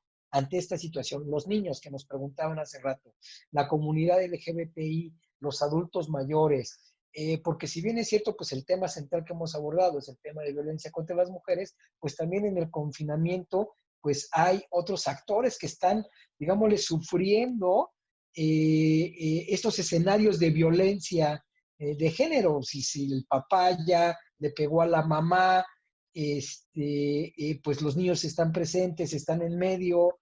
¿Qué es lo que pasa? ¿Qué sucede también allá en Colombia respecto a esto, Paula? Bueno, Daniel, yo pienso que podemos abordar la discusión a partir de una lógica de transfeminismo, donde lo que nos interesa no es solo las violencias en contra de las mujeres en un sentido clásico, aunque yo sí reivindico de forma fundamental que sigamos hablando de violencia en contra de las mujeres, como propone desde la base CEDAW, porque realmente cuando hablamos de violencia de género, hay veces desnaturalizamos el foco de esa violencia. El género nos engloba, es unas relaciones claras de subordinación, unas inequidades en la relación hombre-mujer, y no es un asunto que simplemente lo podamos apaciguar diciendo es que los hombres también reciben violencias.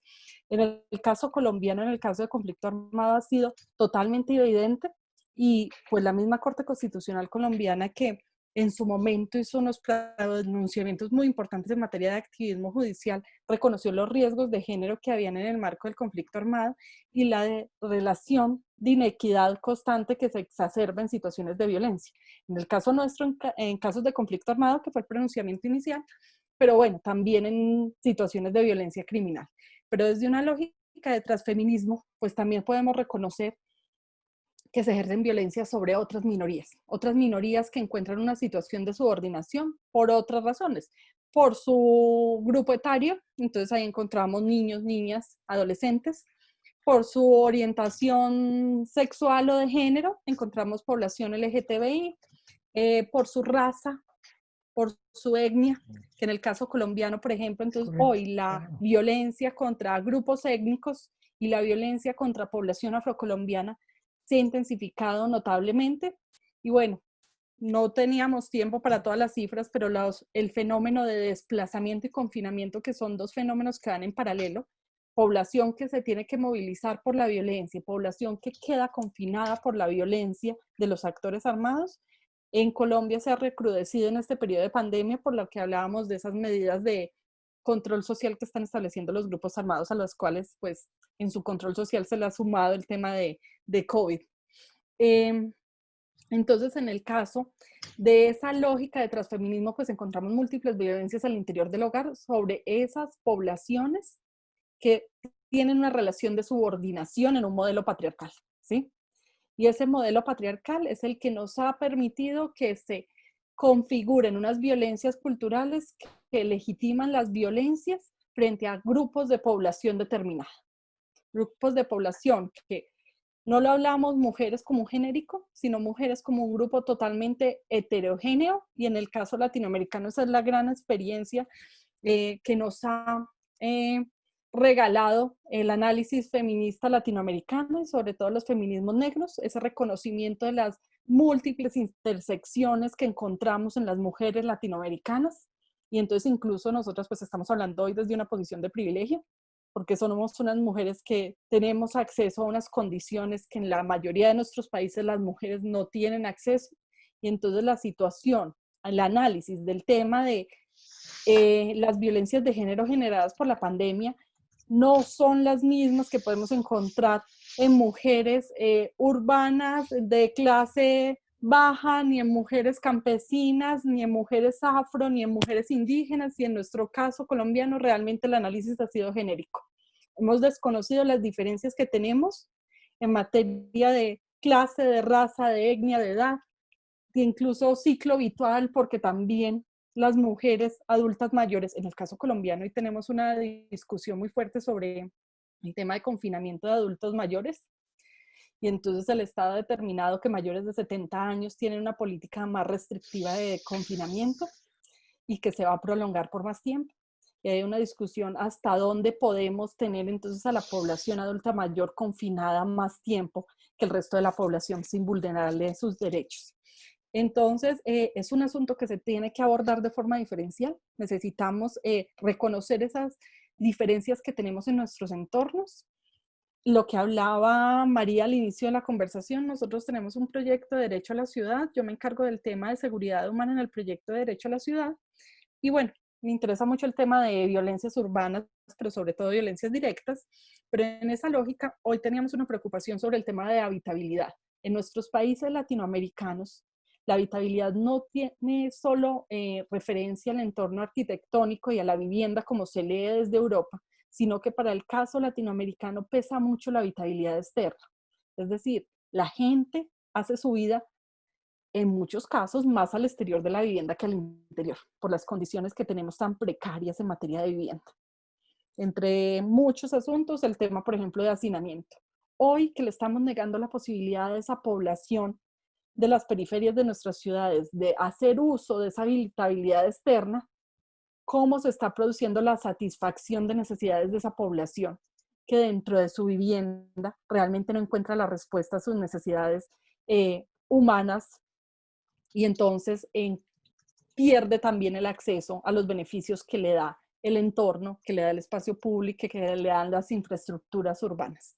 Entonces, es un asunto que para nuestro caso, para el caso latinoamericano, con las diferencias que podemos marcar entre países como Colombia y México, necesita un análisis diferencial que nos permita ubicar esas múltiples vulnerabilidades que se acrecientan en ciertos sectores de la población donde un montón de violencias recaen y frente a los cuales la respuesta no puede ser una respuesta uniforme como ha ocurrido en nuestras políticas públicas hasta el momento, sobre todo en estos periodos de confinamiento.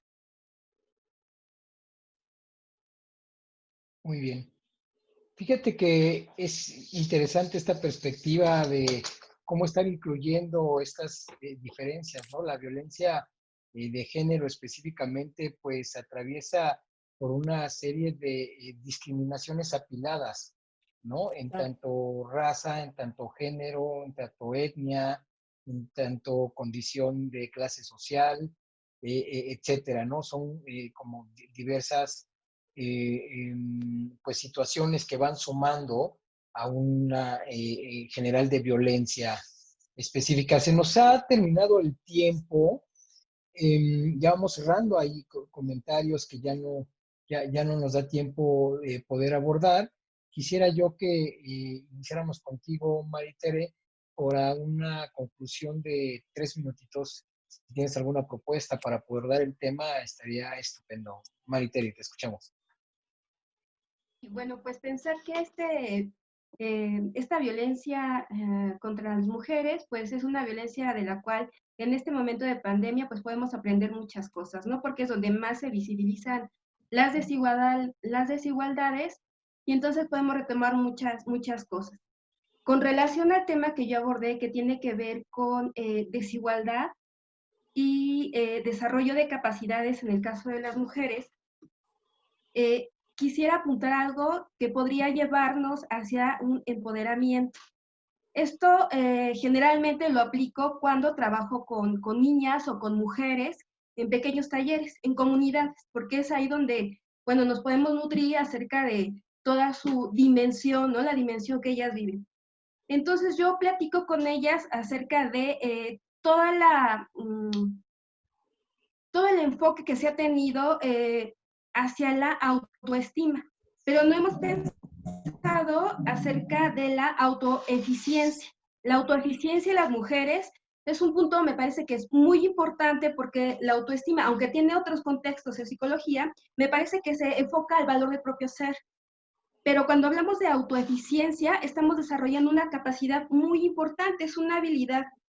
Como decía María Sierra, no se trata de que existan nuevamente salvadores de mujeres, sino que las mujeres con las herramientas adecuadas logren salir de esta condición de violencia. Entonces, hablar de la autoeficiencia es hablar de la habilidad que se siente, lo que sienten las mujeres para producir resultados en sus vidas. Entonces, me parece que es un enfoque importante y que, bueno, en mi experiencia me ha dado resultados porque entonces las mujeres empiezan a preguntar qué es lo que quiero hacer y cómo puedo salir de esta situación, pero también se pueden atrever a preguntar, ¿no? ¿Cómo o a pedir ayuda, ¿no?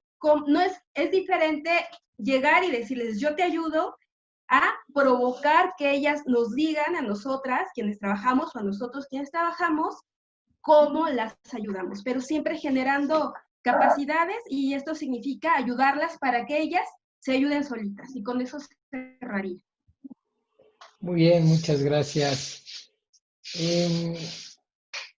María, cuéntanos, en 3 minutos, ¿cómo cierras este conversatorio? Pues bien, me gustaría nada más dejar así como última reflexión que la violencia que se está viviendo en este contexto de pandemia es consecuencia de la letalidad, de la normalidad de la cual veníamos antes de la pandemia, ¿no? Y entonces, desde ahí empezar a hacer las reflexiones. Esta normalidad viene siendo un producto de la violencia estructural, que se traduce en necropolítica o en actos adiafóricos, es decir, esta insensibilidad hacia el sufrimiento de los demás. Y entonces habría que replantearse las violencias como cualquier afectación a la dignidad de la persona humana, no solamente irle clasificando. Yo sé que para cuestiones de investigación pues es bastante útil la taxonomía. Y pues una cuestión muy tangible para poder hacer ejercicios de revisión del sistema de creencias, de poder pues plantearte escenarios a futuro es conociendo historias de éxito. Y es algo súper sencillo que a lo mejor, bueno, ahorita quizás por el tema de la pandemia la accesibilidad al libro no es tan sencilla, pero está en estos materiales como el de cuentos de buenas noches para niñas rebeldes, que a mí me fascina la forma en la que se compiló las historias de éxito de mujeres en diferentes contextos históricos, sociales, países, condiciones económicas y demás. Y me parece que es una manera de poder mostrar que no te determina la condición actual que tienes, que es viable tener el futuro que deseas y que pues es una cuestión que como sociedad somos corresponsables. Y finalmente agradecer al auditorio con sus preguntas, inquietudes, así como a mis colegas y a ti por este espacio. Muchas gracias y buenas noches. Gracias, María. Bueno, Gloria, pues yo ¿qué aquí qué nos cerraría esta cuentas? parte con algo que considero es importante. Una es que en familias debemos de incrementar la comunicación al 100%, que busquemos todos y cada uno en casa una estrategia que pueda permitirnos comunicarnos de manera más asertiva y más tranquila. La otra es que quisiera transmitirles a todas las personas que nos acompañan hoy en este conversatorio, que sepan que no están solas, que hay autoridades, que así como hay medios de comunicación que también afectan a la sociedad, también hay algunos que nos ayudan. Yo les invitaría a que si hay alguna situación grave en casa que estén viviendo, se conecten vía Facebook a la página de Wepavi. En el municipio en el que yo trabajo, que es Chimalhuacán, y en el mismo Estado de México, hay teléfonos de emergencia a los que sí puedes llamar y pedir ayuda, pero no quedarte callado. Y la otra más importante es que no todo lo que dicen las redes sociales es verdad. A mí, con la parte que abriste este conversatorio que decías de las llamadas que nos reportaron del 911 y que desgraciadamente el presidente de la República dice que son falsas y minimiza la problemática, es una de las situaciones que me tiene muy molesta, porque precisamente las políticas públicas que se menciona, que comentaba Pau, pues tienen que ver con eso, que no hay estrategias, que no las han creado. Y yo creo que estamos en tiempo precisamente de crear políticas públicas que realmente tienen que ver con esta ley de acceso a una vida libre de violencia, pero que realmente sea analizada, sea actualizada, porque nos quedamos con la de hace años, la del 2015. Se generaron 28 alertas de género en el Estado de México, 28, perdón, en el Estado de la República Mexicana, y en varios estados donde desgraciadamente ni siquiera se han activado, ni siquiera se les han tomado en cuenta. Entonces, estamos en un retroceso, yo no veo avance en esta situación y desgraciadamente esta situación del COVID pues nos rompió la estructura totalmente a las personas, porque nos llevó a algo que jamás habíamos experimentado. Y nos han encerrado, algunos de manera voluntaria, algunos de manera pues a fuerzas, digamos, y algunos porque la responsabilidad te lo hace hacer. Y finalmente hoy en día, diario me doy cuenta que llegan personas que me llaman o llegan a la oficina y me dicen, ya no tengo trabajo, hoy le pegué a mi hija y se me fue de la casa y no sé qué hacer. Hoy mi papá acaba de fallecer. Hoy mi mamá, a pesar de que es anciana y tiene 70 años, tiene trastornos mentales, salió de la casa, ayúdenme a buscarla. Todas estas cosas generan angustia, generan ansiedad y están desestructurando al ser humano en una cuestión mental difícil, muy difícil. Pero quiero invitar a la población en general que busquemos alternativas, que busquemos ayuda. Yo estoy para servirles, vuelvo a repetirles, busquen en Facebook la página de Wepavi y estoy para servirles las 24 horas del día. Muchas gracias. Muchas gracias, Gloria. Paula, ¿cómo cierras este conversatorio? Muchas gracias, Daniel. Pues en la lógica de paralelismo que les propuse de analizar el caso mexicano a la luz de un caso que puede tener muchas similitudes como el colombiano, pues también pienso que podemos cerrar diciendo que podemos alejarnos de esa visión aséptica del análisis de la violencia de género en medio de la pandemia desde una lógica casi universalista de violencia de género solo ligada al ámbito íntimo y pensar que para nosotros en América Latina hay otros determinantes que nos generan unas condiciones de género que reproducen vulnerabilidades que están presentes en diferentes escenarios y para diferentes tipos de mujeres. Y entonces, a pesar de que el tema más fácil de manejar, ¿sí? y menos riesgoso es hablar de violencia en el escenario íntimo, tenemos que reconocer que en otros escenarios no íntimos y en especial en escenarios que están vinculados y son muy preocupantes para el caso colombiano y para el caso mexicano, como el tema de crimen organizado, hay violencias que se están exacerbando y que estamos desconociendo por el miedo a afrontar las situaciones de género que se pueden derivar de esos análisis y las implicaciones que puede tener. pues en nuestro caso, tan evidentes como el tema de recrudecimiento, por ejemplo, de asesinatos de líderes sociales. En Colombia, el tema de población perteneciente a grupos étnicos que está hoy en medio de la pandemia afrontando paralelamente una situación de conflicto armado, donde la pandemia no es su principal preocupación, sino que hoy hablamos de un problema de sobrevivencia en el medio del enfrentamiento entre actores armados, tiene que ser un objeto de preocupación porque en muchos escenarios, y para el caso colombiano es que lo digo, el COVID ha opacado otras formas de violencia que siguen siendo recurrentes y las cuales no podemos desconocer por un asunto que es coyuntural, que nos dejó ver múltiples desigualdades y múltiples violencias, pero que hace que en algunos casos, por el furor y magnitud de los hechos, los medios de comunicación prioricen una información que es bastante aséptica como el COVID, desconociendo que las problemáticas sociales que tenemos en nuestros países persisten y se agravan en un escenario de este tipo donde hay una restricción clara de libertades para los ciudadanos y donde realmente el Estado no está dando la respuesta adecuada. Muchas gracias, Paula. Qué interesante, ¿no? Es verdad que el COVID no nos aleje de temas estructurales y de temas que han estado haciendo una constante, ¿no? Muy bien, pues, amigas, amigos, hemos llegado al final de nuestro conversatorio.